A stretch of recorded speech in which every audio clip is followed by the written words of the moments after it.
the podcast with your host, Mike May. Welcome in, everybody. It is March 1st, 2024. The Carolina Hurricanes are 60 games into the season, sitting at 36, 18, and 6, which is good enough for 78 points, second in the Metropolitan Division, and fourth in the East.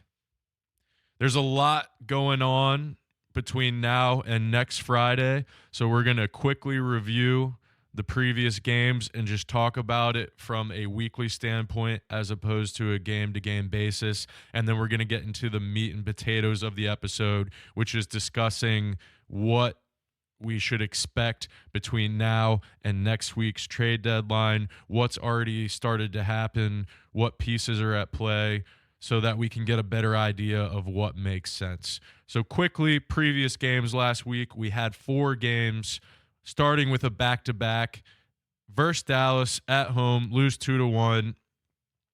That's a team that looks like one of the best teams in the NHL, in my opinion, right now. They're built for the playoffs. That's one of the teams that you have to think about. If we get to the Stanley Cup final, how are we going to find a way to beat them? It's a team that also went out and made an addition in Tanev, which allows that team to take the next step. So I think of them as serious contenders. It's a good litmus test for Stanley Cup contention. And right now, Dallas is the better team. I don't think there's any doubt in that. Following that loss, Canes travel to Buffalo the next day, lose 3-2 in a shootout. Canes aren't great in shootouts. We're not going to deny that. Good news. We don't have to worry about shootouts in the playoffs. But back-to-back losses. I know we get a point out of Buffalo, but it doesn't feel good. Haven't played great. What's next, right? They move on. They play Minnesota at Minnesota. They're able to get that win, so a 3-2 win there, and then they go to Columbus, 4-2 win there. They're able to close out the week decently, but at the end of the day, the play isn't to the caliber that you want to see it at this point of the season. There's no doubt about that. We should see Freddie coming back in the next week or so. At least that's what reports are indicating. So your team's going to be essentially at full strength very soon. And what's there to do? The Canes got to figure out what their ambition is for this season. Are they content with, let's get to the playoffs and see what happens? Or do they want to be serious contenders? Let's look at what happened outside of games last week. We have a trade that the Hurricanes are involved in, small trade, under the radar for some people. 3-team trade where essentially the Hurricanes are acting as a partner in retention. They do trade the rights to Kirill Slepets to the Toronto Maple Leafs. Kirill Slepets is a KHL player that will likely never see an NHL game. So it's essentially nobody. The Canes retain 25% of Ilya Lyubushkin's contract, which is equal to $687,500, I believe, is the number. So not a large retention on the Canes' part, but they do pick up a 2024 sixth-round pick from the Toronto Maple Leafs. Essentially, the Canes are just paying for a pick. The good news is that even after retaining that, because you might say, why are the Canes retaining contract? If they're a team that is looking to compete in the playoffs, isn't that going to limit their cap space? Well, the good news is as of today, the Canes sit at just a little under $6 million in deadline cap space. That's one of the things that you have to learn to differentiate, right? There is cap space at the beginning of the season, but you can bank cap space throughout the season and have deadline cap space available, which is what the Canes have been doing all season, which is why they're currently sitting at a tad under $6 million in deadline cap space. So not a big deal. They're paying for a pick. The Canes value those late picks where they can take a shot in the dark. You never know when it's going to turn into a player. You never know when you can include it in a package for a player you like. That might be the the extra piece that, pushes it through. You wouldn't think a 2024 6th-round pick would. But if you're looking to add a depth player that doesn't have a ton of value, but you're looking, to bolster that bottom of the lineup, then maybe that 6th-round pick matters. But at the end of the day, not a lot going on there, essentially paying for a pick. It's good news. The Canes have done this in the past. That's how they got Seth Jarvis. You like to see an organization that's comfortable with spending to the cap to acquire assets. And at the end of the day, a 6th-round pick is an asset. To the more fun rumor that emerged this past week, the Canes were all over the internet with regard to a potential move for Elias Pettersson out of Vancouver. We know that Pettersson's camp and Vancouver are at a bit of a standstill when it comes to negotiation. And essentially what's happened here, in my opinion, is that Vancouver shopped Pettersson as a way to essentially bring him back to the negotiating table. They hadn't really made any ground. There wasn't a lot of negotiating going on. The Canes supposedly got to the point where an offer was serious enough for Vancouver to consider it. And since that occurred, Elias Pettersson is now back at the table negotiating a deal with Vancouver. The part we all know is this organization has been very clear that if star players are available, they're going to go out and try to acquire them. This is just case in point. You see a guy like Elias Pettersson, who would immediately be the best player on your hockey team, available, you go out and try to get him. And when the starting price online is mentioned as KK and Natchez as part of that package, you immediately are intrigued. That's something that you wouldn't hesitate to give up. Now, I'm sure that package is a Natchez, a KK, one of our better prospects, our 2024 first, maybe another prospect. Like we're talking serious capital to go out and get a guy like Pettersson, but you do that without batting an eye. Now, Pettersson's back negotiating. Does that mean Pettersson heard Carolina's interested, we're thinking about it, and he said, there's no way I'm playing there? That could very likely be a chance. Was he always intending to try to re-sign with Vancouver, but he was trying to, strong arm the organization a little bit? Maybe. And then when he saw they were serious about moving him, if they couldn't reach an agreement, that might have brought him back to the table. We're not sure what brought him back to the table. I would think the likelihood of this ever being a deal for the Hurricanes is close to zero. I'm not completely closing the door. This is a scenario where if we don't see headway between now and Friday on Pettersson signing a contract extension, I think there's no doubt that Don Waddell calls back to see what's going on there. It's a guy you're willing to go out and pay to get. If it doesn't appear that they're going to get something done, I don't think there's any doubt that the Canes would call back. With that being said, it's under a 10% chance, probably under a 5% chance that a deal like that happens. The rumors are more stressful than anything else, right? That kind of stuff excites you. You want that deal to happen. That's a deal that makes the Hurricanes bona fide Stanley Cup contenders for not just now, but for the near future and beyond. You're talking about Sebastian Aho and Elias Pettersson as your 1A and your 1B. Like, that's elite as a two-center tandem. The good news I choose to see out of this is that they're in on all these guys. We know we lost out on a Matthew Tkachuk, et cetera, et cetera. We lost out on the Jack Eichel sweepstakes. One of these days, I think there's a good chance that us Hurricanes fans wake up to a message where the Canes have acquired a superstar. If you keep going to the table, eventually you're going to get a deal done, in my opinion. Who knows when it'll be? Hopefully it's sooner than later if they want to seriously play as a contender. But it could happen. Moving on, we're going to talk about some comments that Don Waddell made in an interview with the News and Observer's Chip Alexander, talking about what they might do at the deadline. We've heard the "we like our team," which it sounds like Rod's comments have turned into "we love our team." We've heard all of that. I thought some pieces that I appreciated. The Canes are now getting to a position where they're going to have 4 healthy goalies. They could open up more cap space. They could acquire more assets by moving a goalie.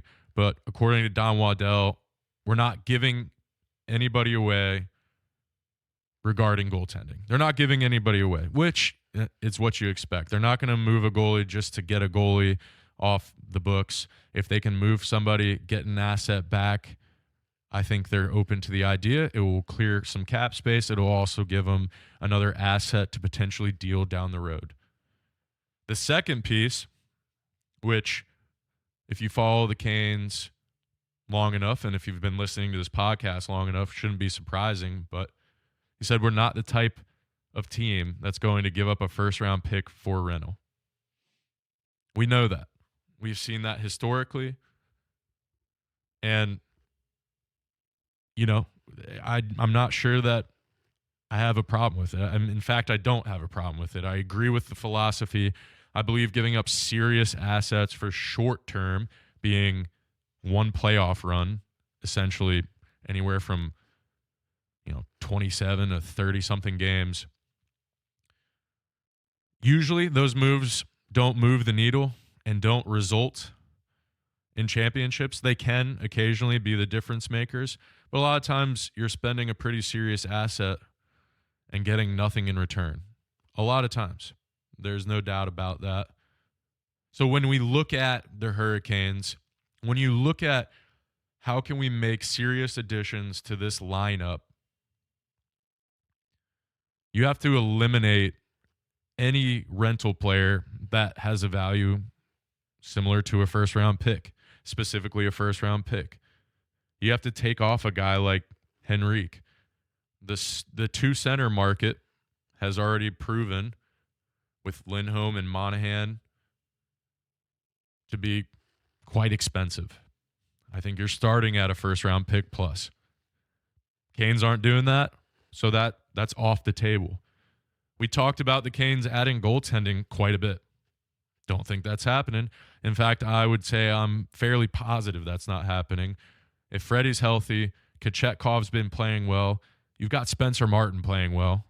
I mean, at the end of the day, that's 3 goalies. You can move Ranta out. I love Ranta. I think he's probably the one that gets the boot just due to the cap hit.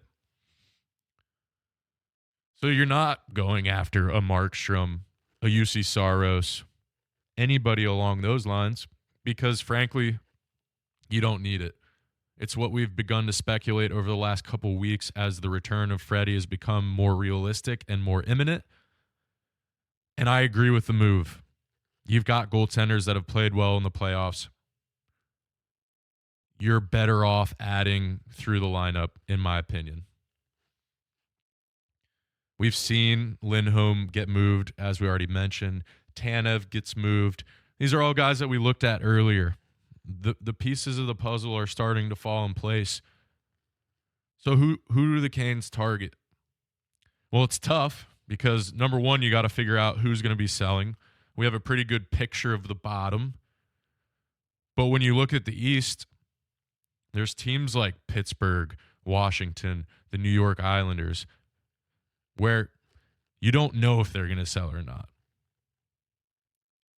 You've got an old Pittsburgh team that wants another run at it. You've got an old Washington team that probably wants another run at it.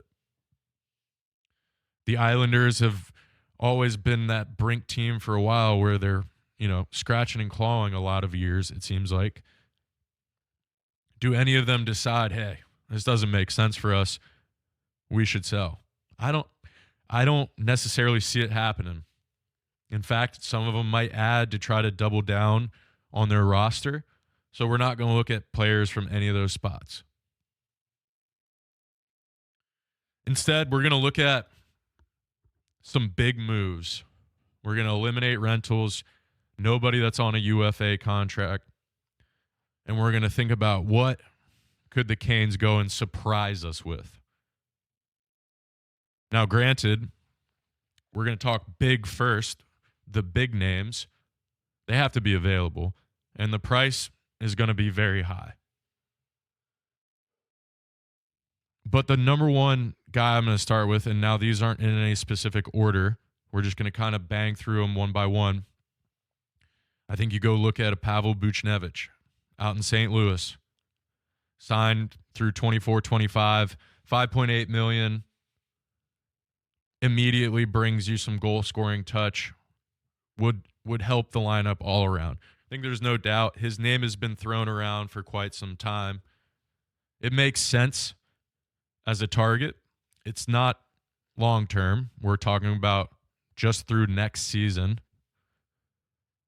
But it's not strictly a rental. You're getting a guy for a year and change. Now, we talk the 2 center position. This is a guy we've talked about previous episodes. If you can convince Minnesota at all to move Eriksson Ek, which I don't think is likely, but you still pick up the phone and make that call. He's signed through 28-29 at $5.25. That screams Kane's contract. I think Eriksson Ek would fit well into the system. I think that makes you very formidable down the middle. I think it is a very difficult trade to pull off because of how good that contract is and for the length of it. But it's a call you have to make. If we're talking about upgrading from a scoring standpoint, the Canes should be calling Arizona about Clayton Keller. That team is in a weird spot. Like you always wonder when that next step is going to hit. They haven't hit it. They haven't hit it. They haven't hit it. You've got a guy like Clayton Keller who's got tons of offensive talent. He's signed through 27-28, so 4 seasons after this one, at $7.15 million, and is a guy that you can plug into your top line. Having a top line guy at $7.15 million, he's going to provide you offense. He's going to help your power play. That's a guy you should be targeting. These are the pieces the Canes need right now. They need more offensive production. They need a stud. If they really want to hit the ball out of the park, there was rumors around that Ottawa could be entertaining the idea of moving Brady Tkachuk. That would shock me if Ottawa was seriously considering that. That's a guy that you can't wait a second if you're the Hurricanes. You missed out on Matthew Tkachuk.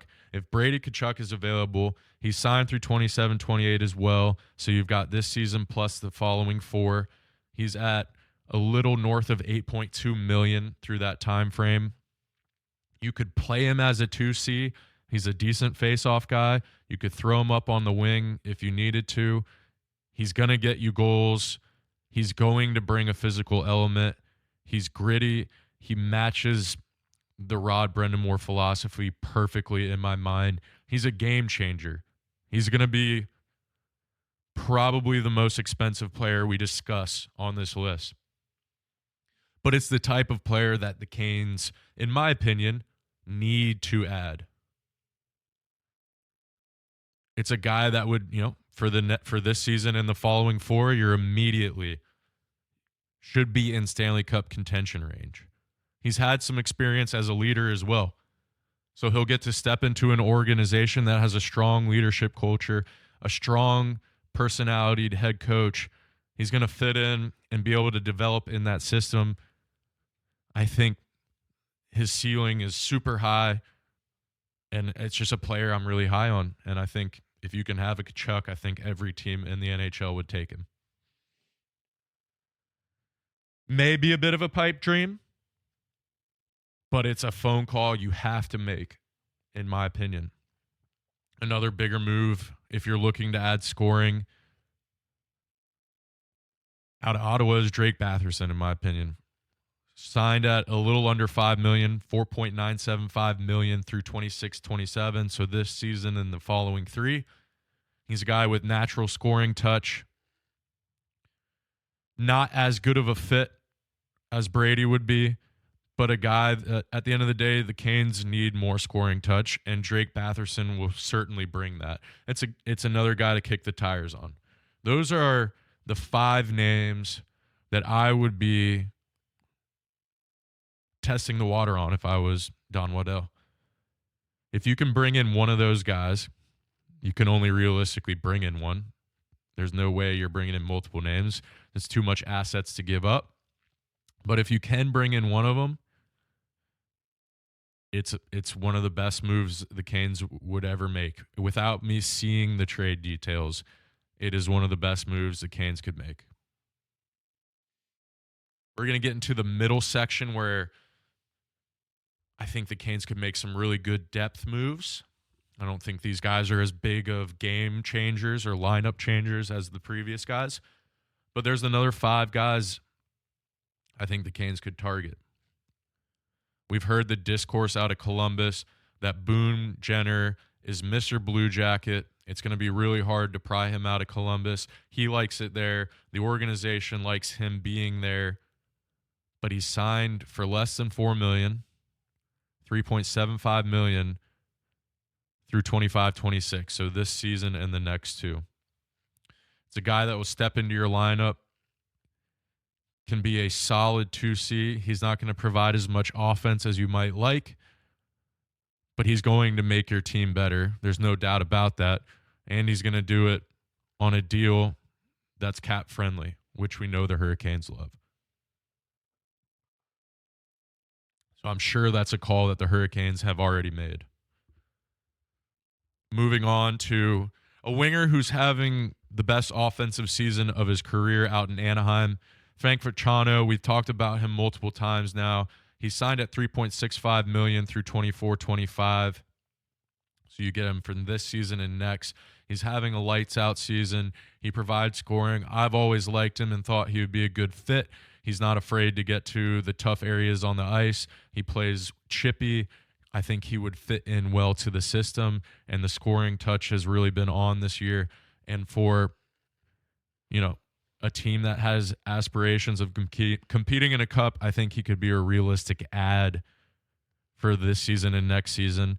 The price has probably gone up as a result of how good he's been this year, but that might be a deal you wait out closer to the end of the trade deadline, see if nothing's happened, and then you go for it. That seems like something that Don could do, and he would be a value add to the Hurricanes right away. These guys we're talking about, I see them as middle 6 guys. They're either playing on the second line or the third line, boosting the current lineup without completely breaking the bank while the Canes have some contract control. Another one is Casey Middlestad out of Buffalo. I don't see him being a center for the Hurricanes, but he's got the playmaking skill to certainly come into the lineup and have an impact. He's a restricted free agent after the season. He's signed at $2.5 million for the year, so he's affordable. He'll definitely provide you more scoring. I don't really see him playing as a center in the Hurricane system. Not good enough in the face-off circle. But at the end of the day, if you're looking to add scoring and you want to throw him on a wing and you want to have a guy that can step into the face-off circle when our centers inevitably get kicked out, which it seems like happens all the time, then Casey Middlestad could be a good addition from Buffalo. The last 2 guys in this category are going to be guys out of Arizona. Both guys we've talked about before. Nick Schmaltz, $5.85 million through 25-26. Lawson Cruz, $4.3 million through 26-27. they obviously provide different elements. Nick Schmaltz is going to provide you a little bit more scoring. Another scenario where he's not an elite center, but he's a guy that you could plug into your lineup, provide scoring. He definitely could be on your second or third line and give the team a lift. And you've got him under control for a few years. If that contract is appetizing to the Hurricanes, or if Arizona is willing and able to retain salary, which I'm not even sure if they are able to retain anymore at this point, that would be a guy the Canes could target. Lawson Krause is a guy, big body, able to score, similar power forward. The Canes could use another power forward, honestly, in my opinion. Signed at 4.3 through 26-27. He could be on your second or third line and I think provide physicality, net front presence, and definitely has a scoring touch to him. Not elite in any capacity, but another solid middle six guy. And then last but not least, we'll move to the rental section. We're only going to talk about two guys here. If it's going to be a rental, it's got to be worth less than a first-round pick. There are tons and tons of names out there that could qualify as rentals. The Canes are obviously looking to add some depth down the lineup. I don't want to get into the nitty-gritty on those guys. There's too much, and they all basically provide a lot of the same. I want to look at two guys that I think are a little bit higher of a level of rental. One being Max Pacioretty. If Washington decides to sell and he's healthy, he's on a $2 million contract, he's familiar with the system. I'm not sure how he feels about returning to the Hurricanes, but at the end of the day, that's a guy that could jump in. It would be more of a seamless fit as somebody that understands the system from a baseline level. Although he didn't get to play a ton of games, he was around the organization enough that could be a seamless fit. Somebody that you could immediately throw into your middle six as well, that we already know what he provides. We were super excited about him when we acquired him in the first place.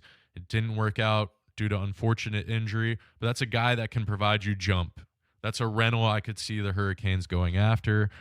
That price would likely be less than a first-round pick, in my opinion.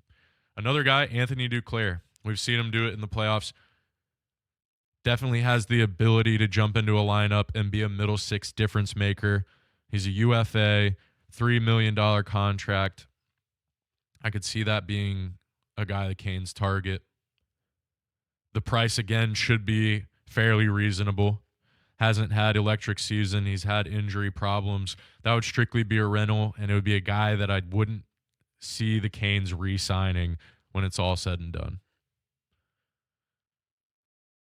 So those are some names to keep an eye on. There's a lot that's going to happen. We're going to see movement in the trade market between now and next Friday. We're going to see a couple games from the Hurricanes between now and then. They play Saturday, tomorrow, versus Winnipeg at home. And then they play Thursday at home against Montreal.